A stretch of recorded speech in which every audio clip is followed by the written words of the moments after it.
আমরা যদি এখন দেখি সমাজে আশেপাশে সুগারের পেশেন্ট বা ডায়াবেটিকের পেশেন্ট অহরহ দেখতে পাই। তো অনেকে জিজ্ঞেস করে দেবো আমার সুগার হবে, আমার তো বাবার সুগার নেই, আমি চিনি কম খাই, এক্সেট্রা এক্সেট্রা। তাহলে আগে জানতে হবে আমাদের ডায়াবেটিক কেন হয় এবং ডায়াবেটিক এটাকে টাইপ কত রকম হয়। ডায়াবেটিক হচ্ছে আমাদের দেহের এমন একটা গুরুতর অবস্থা যখন আমাদের দেহ নিজে থেকে ইনসুলিন তৈরি করতে পারে না, বা তৈরি করতে পারলেও সেই ইনসুলিনটা কাজ করতে সক্ষম হয় না। তাহলে আমাদের ইনসুলিনের কাজ কি দেহের?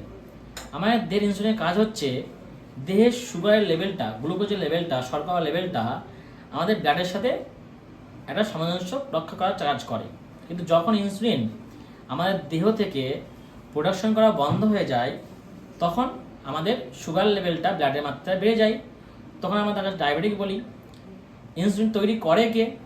ইনসুলিন তৈরি করে আমাদের দেহের অগ্ন্যাশয় বলে একটা গ্ল্যান্ড আছে, সেই অগ্ন্যাশয় থেকে তৈরি হয়।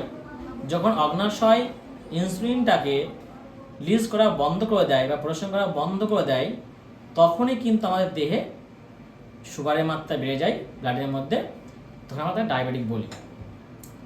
এবার আসি ডায়াবেটিকের কত প্রকারভেদ আছে। ডায়াবেটিক অনেকগুলোই আছে, যেমন number 1 type 1 diabetic, type 2 diabetic, MODY diabetic.